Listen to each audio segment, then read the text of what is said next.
you've got to forgive me. You know, we have so much. I love you, baby. I love you too, baby. You know that.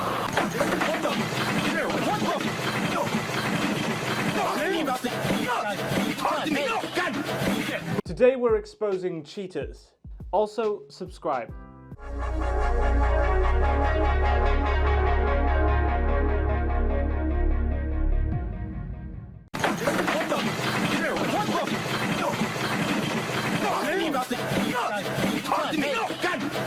We're just eating dinner. Who are these people? Get the off me! David! Man, stop! Ow! David. Baby. Hey.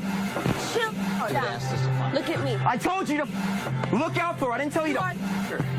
Stop. We know what you've been doing with his girlfriend. We have it on videotape. David isn't happy. He knocks over the chair and then pushes this dude, not with the intent to harm, but to berate. He wants to assert his dominance over him and fight to keep his girlfriend. He doesn't hit him, he just threatens him by pushing him. That's important. Males are typically inclined to defend their access to a mate. It sounds corny, but it's true. In the wild, if another lion tries to mate with a lioness, and the lioness already has a partner, it's up to the partner to fight for her, else he'll be perceived as weak by the rest of the pack. We humans have this programming also, and it's the same for objects, possessions, and territory. It's down to a hormone called testosterone, making humans, typically males, more confrontational and aggressive, which allows them to be so confident.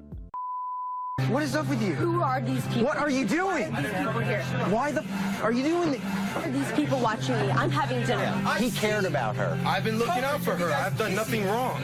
and that's why you kiss her? What happened at the movie theater? We hung out. Nothing. You were there. When you went to the bathroom? That's innocent? Get the out of my face. That's innocent? Hey, calm down. You've been gone. It's been weird. But why is this? Why? Get this right now. Get away right now. Get me off this right now. Get her. I can't breathe. When the guy, let's call him Chad, says a clear lie that he's been looking out for her, he does a distancing behavior with his eyes, basically trying to avoid making eye contact as he knows he's lying. And it's one of the most common signs of a liar. Again, when this girl, let's call her Stacy, says that she hung out and did nothing, she also does a distancing behavior with her eyes. Another glaringly obvious lie being told. When she says he was there, she changes her proxemics. She gets closer to him. This is because she feels as though that's a valid justification and the only real thing she could say to possibly defend herself. So she exaggerates it and says it in a more aggressive tone of voice. Liars will do this if they find one potential plausible story to run with. They will hammer that one story home and exaggerate. Now, if you want to be able to lie convincingly, not that I condone lying, when you tell a lie, act as though it's not important. Don't change your baseline behavior. And again, she distances when he basically exposes her going to the bathroom. Also, when Chad is confronted, he uses any excuse to divert attention from the situation. He turns his focus to the cameras as opposed to the guy confronting him about what he's done. You alright? No, I'm not alright. I'm not alright at all. What do you need? I need my inhaler. Where's her breather? I don't have it. It's in my car. This is ridiculous. He's getting the inhaler. Do you have an explanation for what you've been... There's not an What have you been doing? explanation. Nothing is going on. Josh and I are friends. This is my boyfriend. And is that why... Is that why you told him tonight you're going to be out with your girlfriends? Yes. You alright? Dude, get out of here. Guys, Get out of here. For real, we've been friends since we were like 2. Stop. You've got Well, to that's get why a it doesn't grip. make any sense, Get does a it? grip. Josh, what made you think it was okay to start a relationship with I his didn't start a girlfriend? relationship with her. She started it with you? different. How is it different? To divert the situation, Stacy then fakes or exaggerates at best her condition and makes the whole situation about her.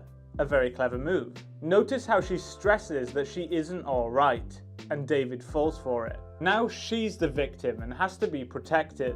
Chad uses this opportunity well and quickly leaves the situation. I'm not saying that this is totally fake, just that she's making the most of it. In situations like this, like in the legendary Karen video, people fake illness, fainting and other issues in order to escape difficult situations. I'm not even going to go into the pacifying behaviors as there are millions being shown here. You were gone, okay? It's weird, but there's no need for this. It's weird, okay? I don't know what to say. Baby, Not. what the? He is my best friend. I know. I'm so sorry. No, that's not good enough. What the? Give me an explanation. I mean, what planet is it okay for your best friend? It's not okay. It's just different. You're right. It's not okay. Cool. I'm sorry, baby. I'm so sorry, baby. He's my best friend. I love you. I know. I'm sorry, okay?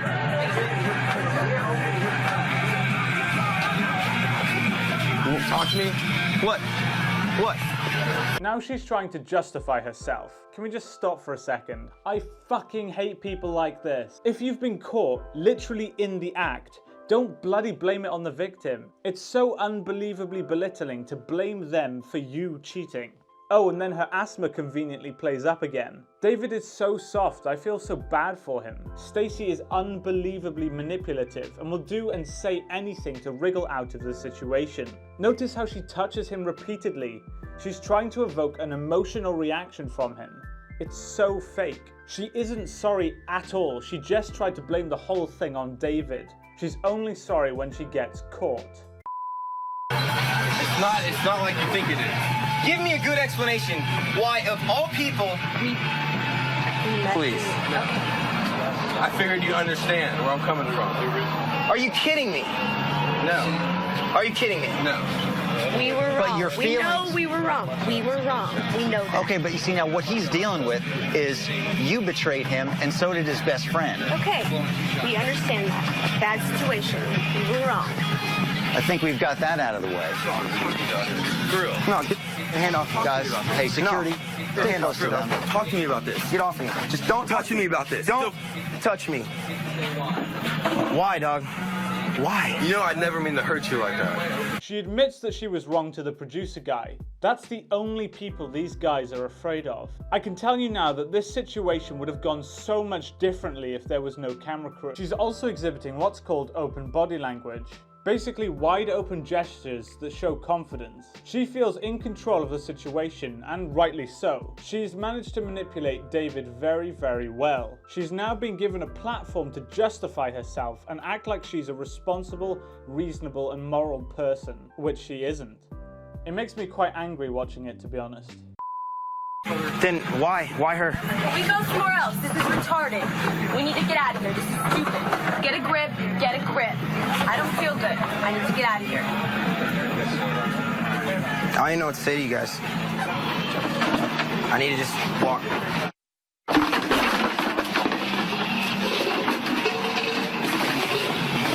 You ready to go? Don't even touch me right now. Don't even touch me right now. Do you want to come back with us? Yes. All right. I want to get out of here. Hang on. David. You all right? You want to give her a ride back? Sure. Here. Okay. Come on. Do you want to come back with us? The audacity of this woman amazes me. She now tells David to get a grip after literally cheating on him. David has his hands on his hips, which is him trying to come across as dominant. Basically, he's exposing his vital areas, the areas we risk dying to if damaged, showing to others that he isn't afraid and he doesn't feel the need to protect these areas. It's a massive sign of confidence. The presenter guy is the only person being genuine toward David. He touches his shoulder, which I would consider to be a grounding behavior. It provides David with something solid, making him feel safer and increasing confidence. If we're stressed, we often rest our bodies on walls and hold on to things to make us feel more secure. These are grounding behaviors. David is also stopping his lips from quivering, showing just how much emotional stress this guy's going through. I should have mentioned this before, but both Stacey and Chad show no sadness, only exhibiting anger. They aren't going through any emotions, they're full of rage at being exposed on TV. David, on the other hand, is super upset and is looking to the floor, which is a strong sign of regret and sadness. He then does a quick pacifying behavior and rubs his forehead to calm himself down. I want to get out of here. We're filming it. Can you get out? You need any help? What? You need any help? Or you're all right? Where do I go?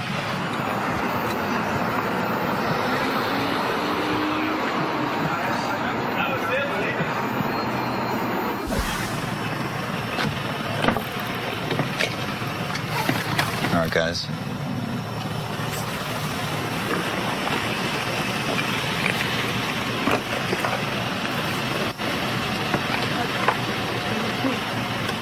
I'm so sorry. I know we have a lot to work out, okay?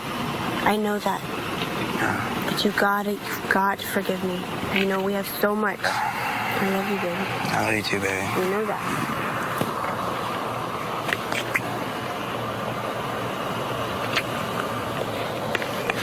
Chad then flips off the camera. A childish move, but I wouldn't expect anything more. I mean, look, you don't need a body language analyst to tell you that this woman is speaking out of her arse here. The saddest part is when she said she loves him, she distances with her eyes. That's so painful to watch, to be honest. It's really sad. So thank you so much for watching this video, guys. If you did enjoy it, please be sure to hit that like button and subscribe for more content, and also check out my Patreon if you'd like to support the channel further. Thanks for watching.